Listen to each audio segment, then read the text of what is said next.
Good morning, Georgia. It's 5 a.m. time to start your day, sounds the alarm. Georgia arises with no problem, because she knows how her day will go. Go to the gym, come home, have a nice breakfast with a couple eggs and dry toast with orange juice, then go to work at the local grocery store where she's the manager, come home, make some kind of supper, take a shower, and head to bed. As she heads to the kitchen to make her a protein drink to keep her energized, she can easily find everything because she has it all labeled to her liking. In the cabinet, you can see on the left, cups, mugs, to-go bottles, and recyclables. She grabs a to-go bottle, and then heads to the next cabinet to grab a protein mix. In this cabinet you can see a bunch of tag labeling a bunch of things. Drink mix, protein powder, peanut butter, canned goods, sugar-free jellies, and so on. She grabs a protein drink mix once she sees it's a different kind, not having tried yet, mango banana. I hope this isn't too strong, she thought. As she heads to the gym, she gets into her 2007 light blue Prius. Even inside the car everything was labeled to her perfection, from the steering wheel to the floor mats. Everything she could ever want was perfect, only if the world outside was the same. She thought that way, too bad it couldn't be that way. She loved the way the roads had signs, the restaurants directed where to go, the hospitals. The world is almost perfect, they just need to do a little more tweaking and life would be great. Only if right. I get to the gym and up above the places I work out, even those have labels, such as the treadmill and bikes. See what I mean? After a great hour workout, I head back home and splash through a quick shower, because I worked up a sweat on that workout. In the bathroom, you can see all the things perfectly labeled: towels, washcloths, soap, shampoo, conditioner, razors, and so on. Once done, she ran on and made her the perfect breakfast to subdue her until lunchtime at work. When Georgia got to work, everything in her office, she had labeled to keep track of everything and everyone she worked for. She had the schedule where it belonged, and even the computer was labeled. Georgia felt like she was a very organized lady. She had clocked out from work and headed for home, but for some reason this new restaurant, that had seemed to appear out of nowhere, that was all lit up at night, seemed to call to her, wanting her to come and eat there. As she walked into the restaurant, everything seemed distracting to her, and in what confusing she was wanting to leave, but it also pulled her in. What was going on? She sat at the first available table, and that's when this handsome black-haired man came up to her with this beautiful French accent, asking what she would like to drink. She was still in awe of everything that he seemed to just know, and brought her this red wine that tasted so wonderful to her. Next, he brought out what seemed like a normal spaghetti and meatballs with French garlic bread, but it's like he had put something special in each bite and she couldn't figure it out. Once she was finished, he came back and brought this delicious brule that just brought fireworks to her brain.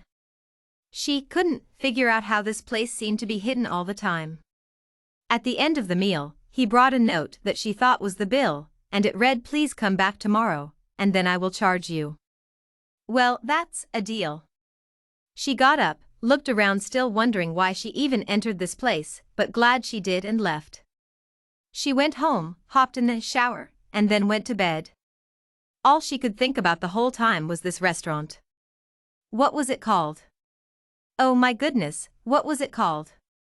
I can't remember. The next day she went around asking everyone if they knew about the new restaurant on such and such road, or down by such and such, but no one knew what she was talking about. Why? The day went the same as usual, but throughout the day all she could think about was the restaurant. The place was so confusing. Everything was everywhere. He came out of nowhere. The food was so delicious. How can no one know of this place? After work she was so excited to clock out, and head the same way she went to see if the restaurant would be there. Oh my goodness, there it is. She went inside, but it was decorated differently and more chaotic, but of course she had to sit down to see what she was going to get. Here he came, but where did he come from? He brought her a white wine this time, and it tasted just as good as the red. Then came the entree, it went down so easily and tasted so divine. The lobster with the butter, wow, it was like no other, and the fries they were the freshest with just the right crunch, and then he brought this delicious chocolate pudding cake that was just hot enough to slightly melt the vanilla ice cream, but it was still there where you could taste it together.